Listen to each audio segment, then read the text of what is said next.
एक बार एक राजा के दरबार में एक बहुत चतुर मंत्री था। उस मंत्री के पास हर समस्या का समाधान था और राजा उससे पूछे बिना कोई भी बड़ा निर्णय नहीं लेता था। इससे दरबार में अन्य लोग मंत्री से ईर्ष्या करने लगे। एक दिन राजा ने मंत्री से कहा कि आप तो बहुत चतुर हैं, लेकिन आपका पुत्र बहुत मूर्ख है और उसमें कोई अक्ल नहीं है। मंत्री को यह पसंद नहीं आया और उसने पूछा कि महाराज, आप ऐसा क्यों कह रहे हैं? आपको ऐसा क्यों लगता है कि मेरा बेटा मूर्ख है? राजा ने कहा, हर सुबह जब मैं लोगों से मिलने जाता हूं तो आपका बेटा वहां होता है। मैं उससे हर दिन पूछता हूं कि सोना या चांदी क्या अधिक मूल्यवान है, और हर बार आपका बेटा चांदी कहता है। यह सुनकर दरबार में सभी लोग हंसने लगे और मंत्री को बुरा लगा। बिना कुछ कहे वह सीधे घर गया और अपने बेटे से पूछा कि कौन सी धातु अधिक मूल्यवान है, सोना या चांदी? बेटे ने तुरंत उत्तर दिया, पिता, सोना। मंत्री ने फिर पूछा कि यदि आप जानते हैं कि सोना मूल्यवान है तो आप राजा को हर दिन गलत उत्तर क्यों देते हैं और कहते हैं कि चांदी अधिक मूल्यवान है? तब पुत्र ने उत्तर दिया, पिताजी, प्रतिदिन सुबह राजा प्रजा से मिलने बाजार में आता है।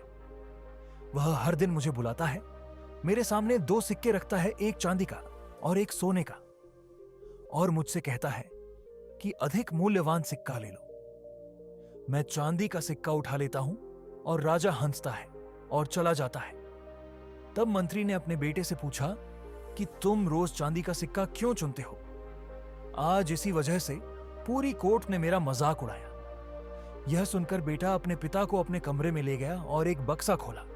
बक्सा चांदी के सिक्कों से भरा था। इतने सारे चांदी के सिक्के देखकर मंत्री आश्चर्यचकित हो गया और पूछा कि तुम्हारे पास इतने सारे चांदी के सिक्के कैसे आए? बेटे ने उत्तर दिया, पिताजी, ये वे सिक्के हैं जो राजा मुझे देते हैं।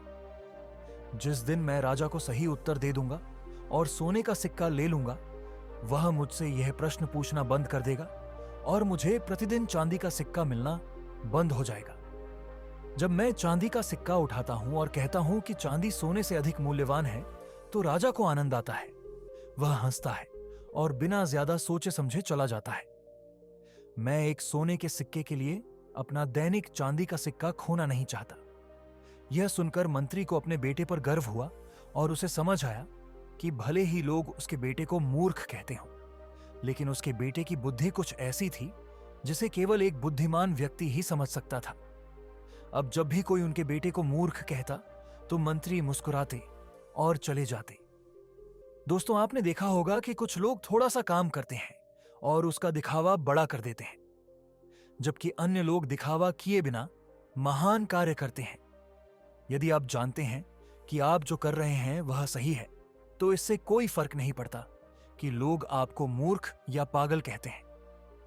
दुनिया अक्सर उन्हें पागल कहती है जिन्हें वह समझ नहीं पाती।